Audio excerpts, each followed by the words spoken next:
Hello, everyone, and welcome to another episode. This is episode 3 of Behind the Lava Lava. I am your host, Johnny, and here with me I have Michael. Say hi. Ooh. And then Milf. Yeah. And then JP. And I have Manu. Sasa. And then I have Snow. Aloha. We're going to be your entertainment for the evening, and we're going to be touching up on some subjects that are.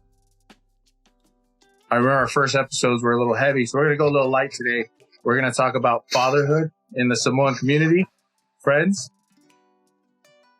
and then we're going to talk about some takeaways. What have we learned from our own upbringings? What have we kept? Have we kept the cultural stance? Have we evolved and changed our own way of raising our own kids? And so I'm going to turn the time over to JP to lead us off. I appreciate it, host. A lot's changed. I know a lot of us grew up in Samoa, aside from T, but I'm pretty sure T, the same thing. I met T's parents, and they're Samoa. A lot of stuff, I kind of don't, when I grew up, Kako Samoa, we like, fussy the kids, like that. Spanking the kids is good, but we all know back home, it wasn't spanking. It was fussy, And I'm talking about luafa, 2x4, the back of the machete, the water hose. That's what Samoan spanking was back home. So being a dad now, I've learned a lot, especially having my first kid was my daughter, and that kind of slowed me down, especially having a girl as your first kid. It taught me a lot. And then I had my son, and my son's on the spectrum. So on the autistic side, and the whole parenting dynamic changed, cause it wasn't normal parenting anymore. We had to change, a lot. To adapt to cause of my son and stuff. So what I changed, growing up in Samoa, a lot of our parents were very impatient, they didn't really teach us, stuff. So how I teach my kids now, and it comes, a lot of it comes from my wife, everybody knows my mother-in-law. And she's pretty awesome, So a lot of how we teach our kids is from my wife's side of the family. We talk to them, understand, be patient. I Sasa my kids, but I don't do the whole Samoa Sasa, I spank my kids, I spank them on the hand and stuff like that whenever that way they know. Cause a little son, he's on the spectrum. He responds to pain. So when you Sasa him on the hand, he knows, don't go there. Don't touch that. Don't do that, But I think the biggest thing is patience.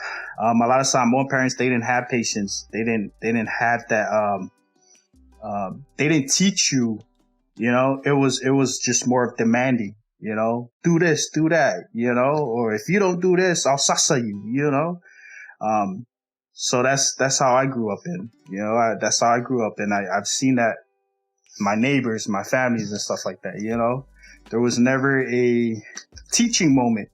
So now with my own kids, I have a lot of teaching moments where I teach them stuff, and I learn stuff from my kids too, how to communicate, you have to hear them out. Cause if you just demand stuff and you talk over them and you threaten them, they grow up. And that's why a lot of Samoan kids are very sneaky. Because parents are super strict. We don't talk about emotions, it's just, and then we grow up to be these violent Samoans, that are very sneaky and we do stuff. But when you have that line of communication with your kids, even though, my son's 4, my daughter's 6, you may think that they don't understand, but they do.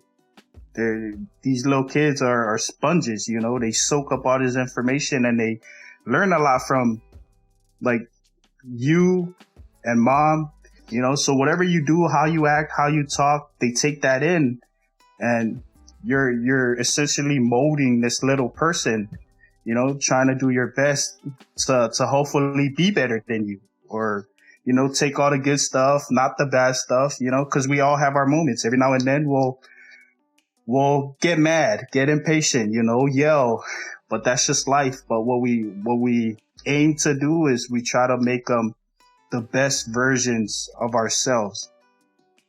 So what I took, from how I grew up, I'm taking the good, and now I'm trying to mold my kids to be better than me, you know, and then hopefully when they have kids of their own, they could pass that on to them. Thank you. I like that. I like that that terminology where you're trying to mold them into the best version of yourself. Manu, do you have anything to add to that? Yeah. I like what JP was saying. You know, back then, it's very hard when you grew up in a Samoan family where, you know, you always get Sasa every day. You know, and it's like my dad. You know, and the Samoan way is way different now. But I've learned a lot from my dad too. You know what I mean? Yeah, so na sa mo mo. Ko kikia fasiga ma every day. And, you know, could be little stuff, like go pick up the trash. If you don't do it, you get Sasa. Or if you get in trouble in school, you get Sasa. So almost every day, it's the same old thing.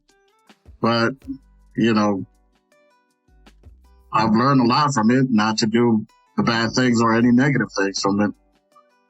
But, ya mea le sawa lo kama le fai le ainga kama ke ninge like lo fa sa fai kaya kama ke mo ke mi nga lo finge Sasa kama every day pa fa long ka pa ko ma fa kama lo kama sa sanga kama, and then kau kipi ro kama kua na now ele koe whainga kama ele koe o alima kama lau whāngau because they lo kama sise, and they're not going to learn from it, you know. Mm-hmm.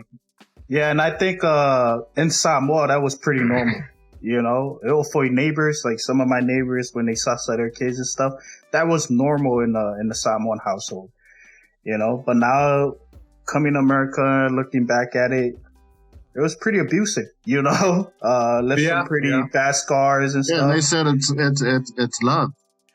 Yeah, it's not love. Tough love. You know, tough love is how they stated it. But some of it was, but then majority of us it wasn't. You know, it was abuse. Yeah, I like that. Just to put into context of what was said.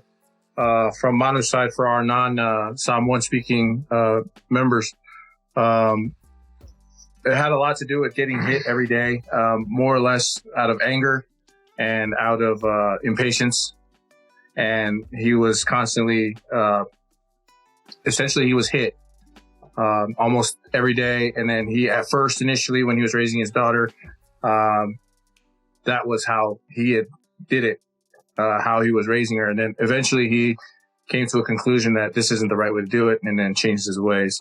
I'd like to give the floor over to Fatu to put your input. Now, before I completely give it over, I like this diverse group of men that we have today because of our own lifestyles or our own family dynamics. Our own dynamics are completely different, and I believe we actually touch on the scope of what's normally out there. With i.e. children via biological adoption step, or as JP is saying, and those with special needs. So Snow, you want to throw in? Well, I'd like to piggyback off what JP was saying earlier, like how in Samoa it was more discipline than teaching. Mm-hmm. Like, I don't think there was a teaching moment. I think it was like learn on the go. Like if you don't learn, you're gonna get disciplined. So like JP said, like, most of the Samoan kids now, they're all sneaky. I think I fall under that category because back in Samoa, I think we all did. like back in Samoa, like after like as soon as I understood why I was getting disciplined, I didn't do those things no more. Like I avoided it, or either I avoided it or I hid it from my parents to where it seemed like I didn't do anything wrong. Yeah, you found a way to go around it, Yeah, okay, that's good. I'd like to give it out to Milf. You want to touch in on it too? So I wasn't like what was required of me daily and weekly wasn't like a lot of you, raised back on the islands, having to do all the hours daily. I mean, I still had chores and whatnot, but not to the degree which you guys had. But I still got my ass beat. And, I experienced that impatience growing up. And I seen them learn and grow from it too, as it went on, to the younger siblings, getting better treatment, so to speak. And seeing the growth of my parents and kind of hating on the younger sibling for not getting beat. That's true. Things Yeah. I do. Yes, those dang yes. brothers and sisters. Yeah, and you see that, and just to touch on that, they learn too, because that's how they grew up. So they thought that was the way to raise kids, but we're breaking that cycle right now. So seeing my parents now, or when my mom passed away, or when my grandma passed away, I moved in with my, just to clear up. So my auntie and uncle, I call mom and dad now. You know how the Samoan is. Everybody, it takes a village to raise the kid, So I moved in with them. So I call them mom and dad. So they raised us essentially. My mom, I left with my mom and I went to stay with them when I was like 9, 10 years old. But like seeing them now, how they are with my kids, how they are with my little siblings and stuff like that. Totally different from when we were in Samoa, no Sasa, no nothing, just super spoiled, just like spoiled. Yeah, exactly. If you're the oldest, yeah, you probably had it, yeah, you had the worst end of it, but now because they learn too, It's the learning curve. Yeah, you were and growing up, I know me and Manu, we every now and then we talk when we drink and stuff like that. Man, I wanted to whoop my dad too, I was like, every now and then it's like, bro, I can't wait to grow old so I can whoop your ass, But now, you grow, everybody learn, and my family probably gonna see this and you're like, oh, that's how you feel? No, but that's how everybody feels as a little kid, Because it was like the small stuff, but then you get Sasa. Like you did the big stuff, but it was the small stuff, but that was just normal.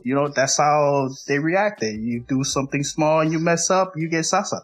I have 2 little brothers since I'm the oldest. So every time I would get my ass whooped, these 2 will always look at my dad and say, "Oh, ka," and then they take off, and I'm the only one sitting there taking all the Fossy, the Sasas and everything, just so that my dad will focus on me and not my little brothers, because I look out for them. And then, they'll be gone for like 2-3 hours. And then by the time they get back, my dad is already, he's on that chill mode. He's on the couch watching TV. Yeah, you were that buffer, You took all the Sasa, the pain and stuff, so your little siblings wouldn't, Yeah. So you were kind of like their line of defense, Because my little siblings, man, they don't get the Sasa anymore. Man, No, it's just my parents now are all lovey-dovey and Yep. But yeah, it's different, man, and it's a good thing. It's good to see everybody changing, everybody now understanding, this is not how we should raise our kids. This is wrong. That's why Samoans are super nice. And it goes for all Polynesians, but like when it comes time to throw down, so like we all throw down, cause we grew up throwing down with our parents. We didn't throw back, but they threw at us, so, so that's why Samoans, when they get violent, but they're very nice people, you know, and it all came from growing up, getting Sasa and stuff, being in fights and stuff like that. But it's not the way to raise kids, you know. Mm-hmm. But it's also good to instill some of that Samoan, you know, stuff in the kids right now, you know, because if it comes time to throw down, you're half Samoan, half Palangi, you know, you throw down, you know, the Samoan comes out and you throw down. But Sam, yeah, you got anything to touch in on it? Yeah, growing up, my mom did most of the disciplining because my dad was Chinese and he was hardly ever there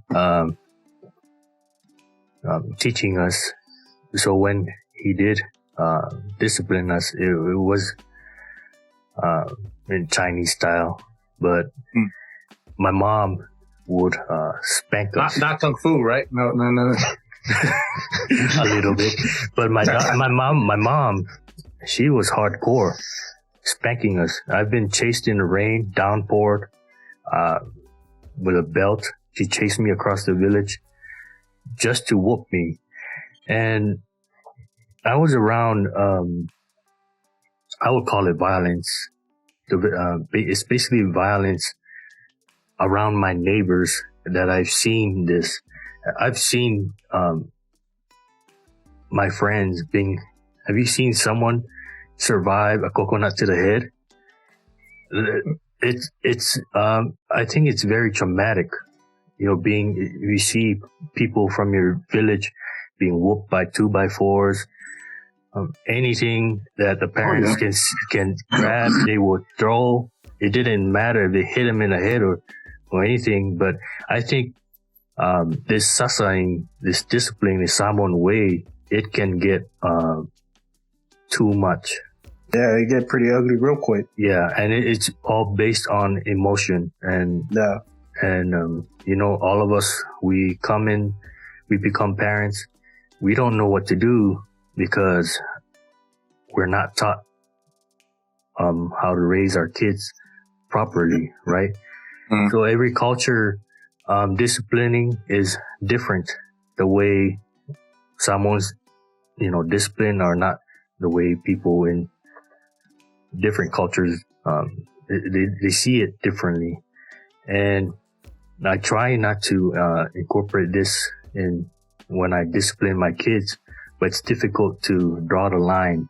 I spank my two daughters, and I can see the effects that it has on them emotionally and especially their mental health.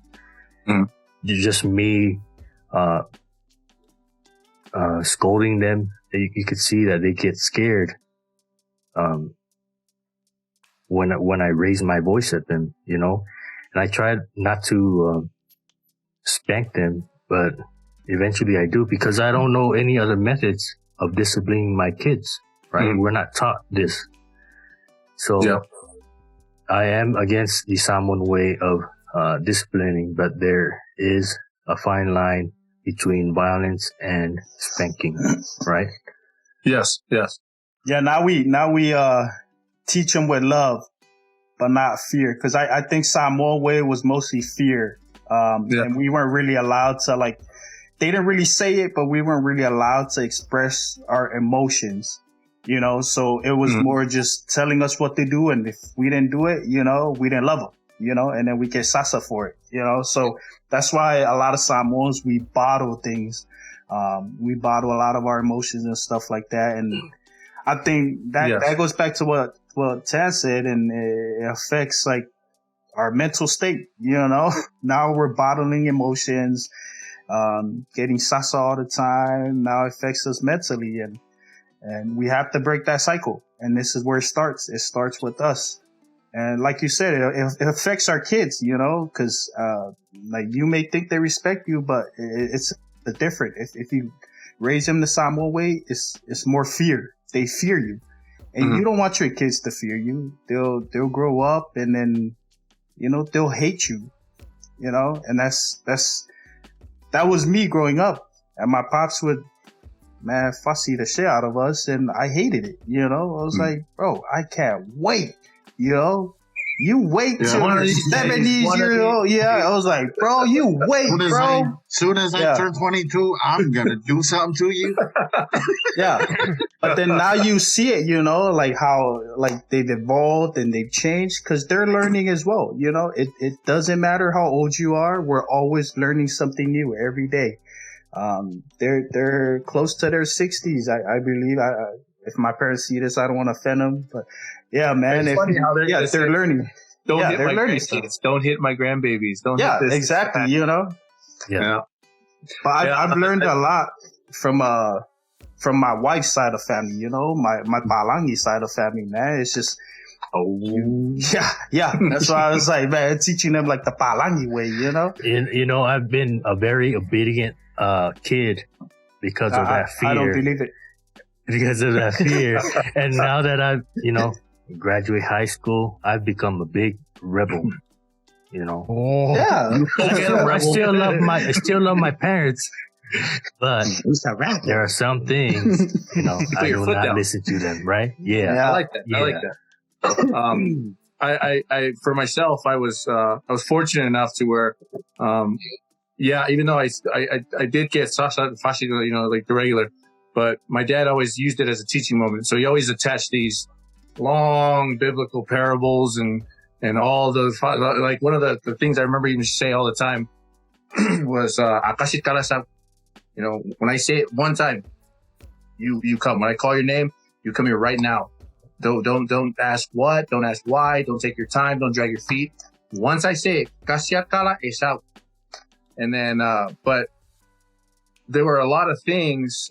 When I was getting hit, he would attach to a list. He's like, you hit me and you say, you know why I hit you? And I'm like, no. And I'm sitting there crying. Well, I don't know why. And he'll say, because you did that. And I told you not to do that. And because you did that, this is what's going to happen. And I've actually integrated that in the way I raised my own children. Now, for those of you who don't know, I have four daughters. And my dynamic is a little bit different because as far as me and I got a daughter that's a teenager. So I got a teenager now. And also, she's also my stepdaughter. And we've already talked about this, so I'm comfortable talking about it public now because for the longest time she didn't know. And that's a whole different dynamic in and of itself as a step parent who raised a child from 9 months. I've had her since I was 9. She was 9 months old. But the way I raised my kids, what I took from that was I spanked my kids, and I don't do it now because they're older now, because now they caught on to what I did. But when they were little, I spanked them, but I always attached it, and I stayed to the thigh area. It was the meatiest part of the body, and it doesn't hurt that bad. It just stings. And my thing was I attached it to a consequence. The reason why you got hit was consequence. I know a lot of us in the Marine Corps, when we were going into rifle range, you have your left and your right lateral limit. And that's how I explained it to my kids. These are the rules. As long as you stay in the middle, you're fine. I told you, don't do this, don't do that, don't do this, don't do that. If you just stay in the middle, you're fine. As soon as you cross those lines, there's a consequence. And that consequence, when they're babies, you're going to get hit. And then they learn, okay, don't do that. Why? Because dad's going to hit us. But if you do this, which is if you do good in school or if you go to bed on time, or if you finish all your food, then you get praised, or you get something, there's a consequence. It's good. You get a hug, or you get a candy or something. And that's what we raise our kids. Now that they're older, they actually prefer to get hit because, once you get hit, it's over with. But now they don't like being grounded, quote unquote grounded, because with my daughters, they, 3 of them have cell phones, and you take that phone away for 5 minutes and it's the end of the world. And so now that's my new consequence. I don't hit them anymore. It's, you act up, I'm taking your phone away. Bad. You adapt, man. You change it up, They're smart kids, man. But the one thing I want to leave you guys with is that how many times I've said, Dad was right. Now that I'm older, now that I am a dad. And all those things I used to do when I was little and I was mad, I said, oh, why would you just let me do? And now I'm doing that to my own kids. And I was like, you know what? My dad was right. Because if you guys have been this, then you would do this and this and this and that. And it's funny because it's come full circle for me. And I've kept a lot of it. The only thing I didn't do was too much of the Samoan stuff. And my kids just know the important words like kaele, awa, Sasa, and Sa. Yeah. So I know it's bad on my part. I need to teach my kids more of the culture, but that's where we are. Have you guys' raising standards? Have you guys incorporated anything from the culture in the way you raise your kids? Or because I know all of us, we live out of state or off island. I know one big thing is I try not to be too controlling. So I told my wife we're not going to force our kids to do anything. I know back in Samoa, it was like, go to school, go to church, bigger than this, go be a pakele, all this stuff that they wanted us to do. So I told my wife, I'm not going to do that to my kids. Like if my daughter wants to be a librarian or if my daughter wants to be a mailman or whatever, I'm going to support her. Whatever my kids want to do, I'm there to back them 100%. I'll try and guide them. And then based off of what I've been through, I'm gonna let them know, this is what I did, and maybe you might want to do this, I'm just there to guide them, but I'm not there to make every life decision for them because essentially I'm not going to be here. And at some point they're going to have to learn how to be independent, just be there and to rely on themselves because dad is not going to be there forever. So that's one thing I took away from, or that's one thing that the Samoan way that I'm not incorporating in. I'm going with after talking with my wife and stuff like that. That's how I want to raise my kids, Yeah, and it's very important nowadays, mental health, right? So we need to start huge talking, right? Because being physical can only get you so far.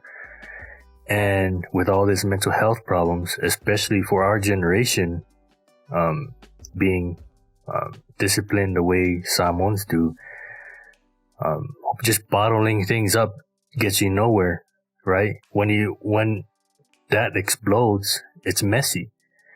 So we have to be aware of the consequences of our actions and start talking to your kids. And I really need to improve on that. Yeah, I think that goes for everyone. Like me, I was worse back then when I have a daughter. My first daughter, she's, I used to go hard on her. But now that I've learned, I've learned a lot. And I've learned a lot from my daughter and I learned a lot from my dad. With so many years, I've bottled a lot of things in my head. And then finally I got a chance to talk to my dad and I told my dad, I always I always talk to my dad and I still love my dad, even though, back then he used to Sasa me a lot. And, and then, it's like not every Sunday, but some Sundays I'll stop by and I'll talk to my dad and I'll be like, hey, you remember back then when you used to Sasa me for doing this and, and you know what my dad said? Yeah, that's not me anymore. I love your kids. I would never put my hands on your kids. And I want you to be better than that. And I always tell my dad, at least I'm not like you back then, you use, like 2x4 water hose, golf club, anything. Whatever you get your hand on. Yeah. Yeah. So, but I still love my dad no matter what. Yeah, we all love our parents and we've seen the changes they've done. But it also goes back to like what Tan said, mental health. Like we don't want to raise our kid with fear, we want to raise them with love. That way, at the end of the day, when they're teenagers and when they grow up and stuff like that, if they do something bad, if you raise them with love, they're gonna come to you. It's like, oh, Dad, I did this. But growing up in the Samoan way, you don't want to take your problems back to your parents because then you're going to be this big disappointment. And we were scared of that. We were scared of consequences. We were scared that they'd be disappointed in us. But I want my daughter to come to me. If she's drunk or she's smoking weed, I want her to come to me and say that I did this. I want her to be comfortable with me where she could talk to me like she's talking to a best friend. And I want her to feel safe, and I want her to, you know, have that open door communication with me where she doesn't feel like she's being judged. Because at the end of the day, I did all those stuff too, you know? Yeah. And then it's not in my right to sit there and judge my kids and be like, oh, that's bad, you know, going to hell, or, you know, you're a horrible child, you know, and stuff like that. Our job is just to be there, and, you know, that's how life is. You go out, you experience life, and then you're just there to make sure they're safe and just kind of guide them through this thing that we call life. You just want them to be better than you. You know? Yeah, exactly. Because I'm pretty sure every fam, like your dad, you know, your dad used to do bad back then. Now it's you. It's your turn now. And I'm pretty sure you do way better than your dad now. Now that you have kids, and I'm pretty sure you expect the same thing, you know, for your kids. You want your kids to do better than you. So it goes a long way.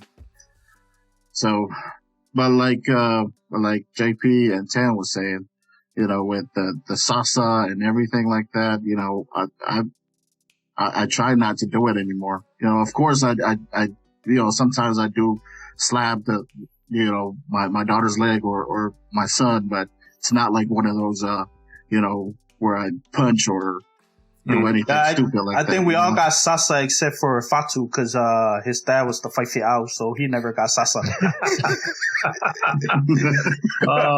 He was spoiled. To step in and correct you. Anyone who's gonna watch this video, whoever knew me back then, they knew that I got it worse in church in front of everybody. No, the Faifi out kids are always the worst. This guy right here. If anyone, you know, who's watching this video that went to church with me back then, you know what happened to me. It only stopped when I went to high school. That's when my dad stopped, you know, disciplining me and started talking to me more. Because back then, you know, my dad didn't even stop till I graduated high school. Oh, no, grown man, grown man.